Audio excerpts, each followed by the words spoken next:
আমার বড় গাছের কলমটা 8 দিনের মাথায় দেখেন কত বড় হয়ে গেছে। আসসালামু আলাইকুম বন্ধুরা, আশা করি আপনারা সবাই ভালো আছেন। তো আমি আমার ফেসবুকে একটা পোস্ট করছিলাম যে আমি কলম করছিলাম, কলম সাকসেসফুল হয়েছে। তো এখানে অনেক ভাই কমেন্ট করছে বা এমনিতেও আমার জিজ্ঞেস করছে যে কলম কিভাবে করে এটা দেখানোর জন্য।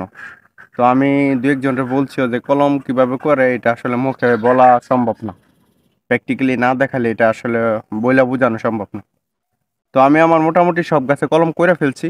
তো এখন এই ছোট একটা চারা আছে, ভাবলাম যে আমার কলমটাও করা হয়ে যাক, আপনাদেরকেও দেখাই। তো চলেন আপনাদেরকে দেখাই। এই যে দেখেন, এখানে কিন্তু আরো গাছের মধ্যে আরো চোখ আছে অনেকগুলা, কিন্তু সেই চোখগুলা বেশি বাড়তি হয়ে গেছে, বুঝছেন। আমি এখান থেকে নিচ্ছি এই যে এই দুইটা চোখ। হ্যাঁ, আপনার এই যে গাছ, এই গাছের সাথে মোটামুটি একটা মিল আছে বয়সের, এবং গাছটা কতটুকু শক্ত হয়েছে বাড়তি হইয়া মোটামুটি একটা মিল আছে। এই জন্য আমি এই দুইটা চোখ বাছাই করলাম এই গাছে লাগানোর জন্য।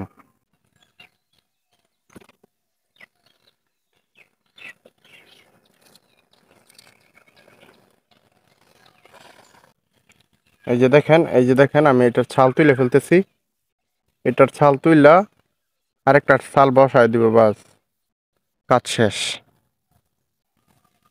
এই যে দেখেন, আমি এটার মাঝখান থেকে কাইটা ওই ছালটা বসায় দিব। চোখের একটা জিনিস খেয়াল রাখবেন, চোখের বরাবর যেন চোখ পড়ে। গাছের যেই চোখের বরাবর যেই চোখটা থাকবে এখানে, এই চোখ আর আমার যেই নতুন ছালটা আমি নিব সেটার চোখ যেন একসাথে হয় দুইটা। যদি এক না হয় তাহলে কিন্তু আপনার শাখা গজাবে না। ওই যে দেখেন আমার শাখাটা এমনিতে একেবারে মিলে গেছে, দেখছেন। এখন আমি কোনো আটকাই নাই, কিছু নাই। তো আপনারা চেষ্টা করবেন যে এরকম ভাবে সুন্দরভাবে এটা সমান করে কাটার জন্য।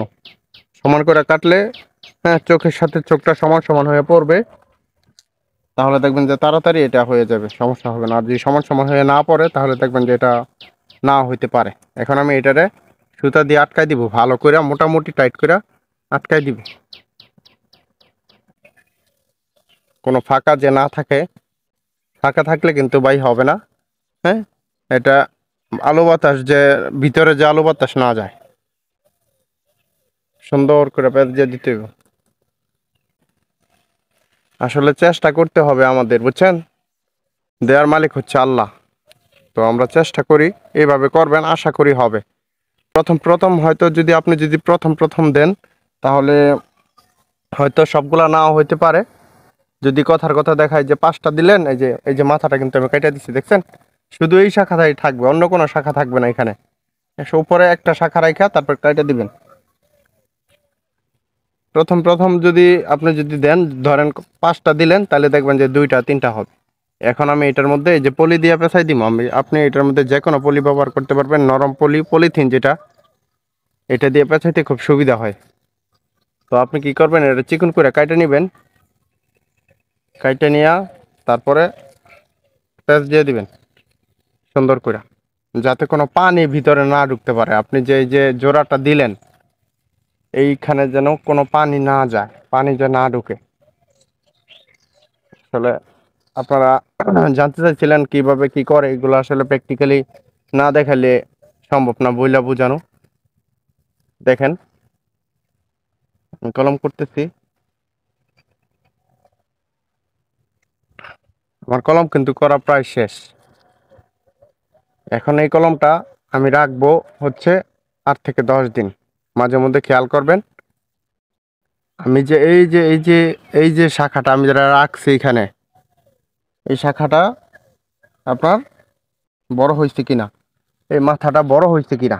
মাথাটা যদি বড় হয় তাহলে বুঝবেন যে হ্যাঁ, শাখা হইতেছে, ভালো হয়েছে, ঠিক আছে। পলি পেঁচানোর সময় খেয়াল রাখবেন চোখটা যেন পলির নিচে না পড়ে। আর 8-10 দিন পরে দেখবেন যে যে চোখটা যেন অল্প একটু বড় হবে, তারপরে সুতা, পলিথিন এগুলো খুলে ফেলতে হবে। তো দেখতেই পাচ্ছেন আমার কলম করা শেষ। তো এইভাবেই আপনারা যদি করেন, আশা করি প্রথম প্রথম প্রথম দিলে 10টা দিলে 8টাই হবে। তারপরেও দেখা যায় যে দু একটা একটু, হ্যাঁ, সমস্যা হয়, মারা যায়। এইগুলা ভাই কলম করলে দু একটা নষ্ট হবেই, হবেও, নষ্ট হবে, এটাই স্বাভাবিক।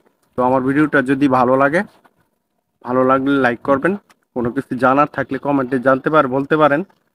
ভিডিওটি ভালো লাগলে শেয়ার করে দিবেন, সবাইকে দেখার সুযোগ করে দিবেন, অন্যরা যাতে শিখতে পারে সেই সুযোগ করে দিবেন। ধন্যবাদ।